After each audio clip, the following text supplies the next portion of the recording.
real quick, is it a green flag if a guy is in therapy? Absolutely. Yes. Gabby? Sorry. Yeah. I mean, if you're not, that's not like a no, but like, Right. I think once you work through like some things that you're really struggling on that might have reflected in past relationships or like hookups, then yeah, it's attractive because it's like you're able to overcome and learn from what your struggles were. Sure. Yeah, I would say therapy is a green flag. Yeah, it's good. And you said yes, yeah? All right, here's the hot, I'm going to give the hot take. I think it's a red flag if someone's in therapy. Why? Okay, so it's a bigger red flag if they have a mental health issue and they're not in therapy. But if they're in therapy getting treated for something, then I think that's a red flag. I'd much rather someone who's not in therapy, who doesn't have any issues going on. That's a green flag. Someone who's in therapy for severe bipolar disorder, you're going to tell me that's a green flag? Okay, like... Well, just because somebody is bipolar doesn't mean that they can't function like normal people. And just because you're in therapy doesn't mean that you're like treating something. Exactly. Or like you have issues. And just because you're not in therapy doesn't mean that you don't have issues either. Okay, go ahead. Also, if you're not in therapy, how would you know you needed that help or not? I mean, you can be aware of ongoing, if you have any mental health issues, you can be aware of it. How? And just, I mean, if you know you have borderline personality disorder, if you know you have BP or bipolar disorder, if you have some other disorder. But some people can't choose what disorders they have or don't have. Of course, but I'm just saying in terms of if I'm looking for a partner and the girl's like, yo, I've got fucking crazy bipolar and I've got BPD, and What if she's like, oh, like I'm just checking with a therapist here and there just to have someone like someone from the outside world giving me advice or their outtake on things? That's not terrible, but it also helps because when you don't work through a lot of issues, and like there are select few people in the world who, like go on for most of their life who probably don't have as extensive mental issues as other people, but let's say you end up with a girl who you really, really like and you want to build a future with her and she has mental issues, like it's going to reflect in your relationship. I don't want to have a relationship with a girl who has mental issues. So if you really liked her and she was like, I have heavy depression, you'd be like, okay, bye. Why can't I have my own preferences? Honestly, that's up for you to decide. That's just my preference. But I don't think it's like a red flag that someone's in therapy. For me, I think it's a red flag. It shows that they're working on it. Like they're That's working fine. on something. I don't have anything against people who are in therapy. If you want to get therapy, if that helps you, fantastic. But for a partner, like looking for a partner, I don't want someone in therapy or who needs therapy. So would you, like, if you had a partner and then you guys were having like relationship issues, would you go to couples therapy or would you just break it off? I probably would not go to a therapist. What's wrong with therapy? Like, what is the stigma for you around it?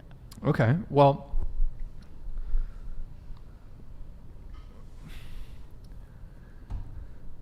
I'd say the first thing is, are we talking about the couples therapy thing, or are we talking about... I'm talking about you, because you're talking about people who go to therapy for themselves. So what is the reason for you what's the stigma for somebody who's going for themselves? I don't think there's... Or why would you go to therapy? I think the only scenario where I would go to therapy is if I was dealing with like a death of a parent, and maybe like I needed to get sometimes the hospice cares will, how do you cope with the death of a loved one?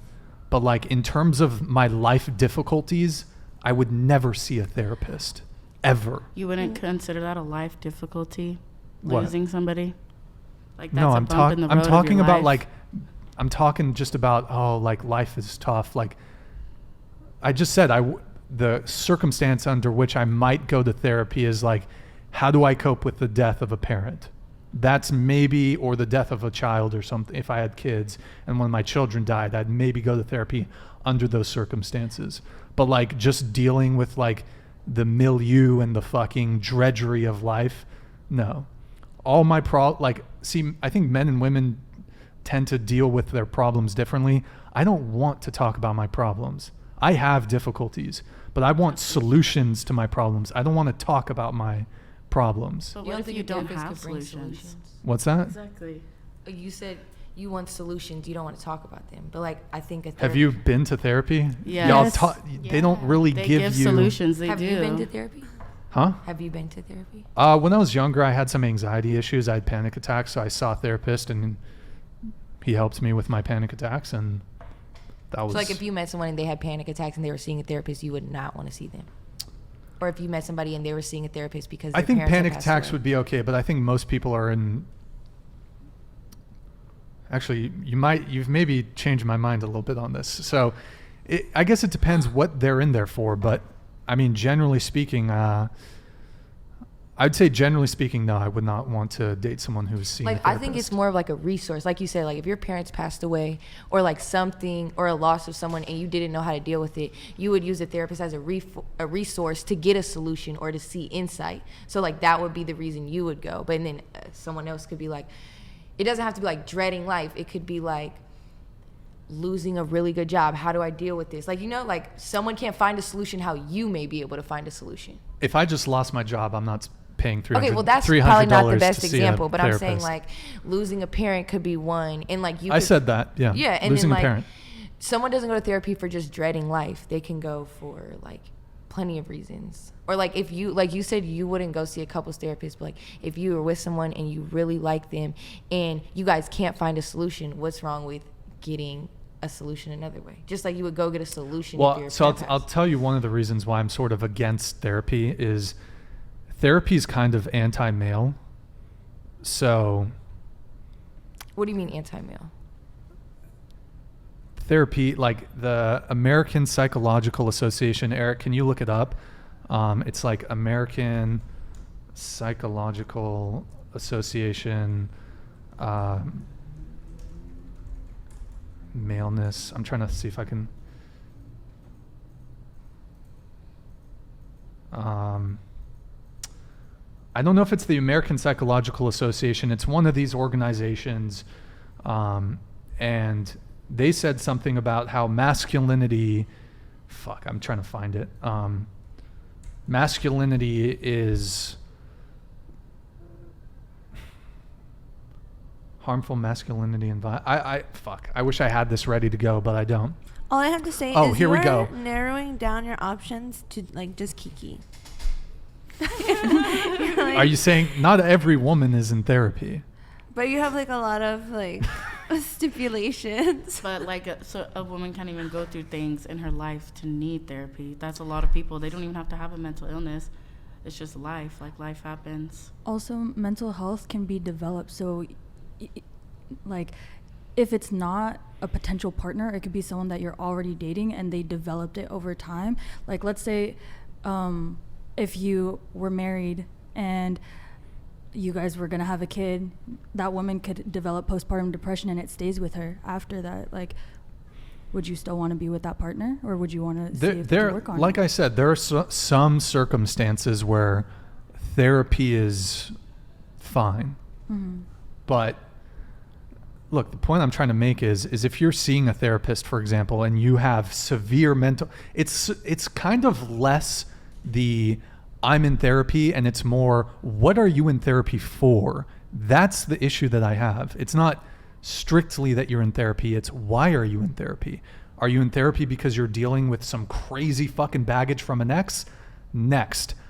I don't want to deal with a But girl then it that's doesn't have anything to do with therapy. You're just like, I don't have any crazy baggage from an ex, so why would I deal with someone having crazy baggage from an ex? Yes. It's as simple as that. But it's not the Yeah. therapy aspect. It's just like, but they're in therapy yes, to deal with that. But you're not like, oh, I'm not going to see you because you're in therapy. I'm not going to see you because you have a crazy ex.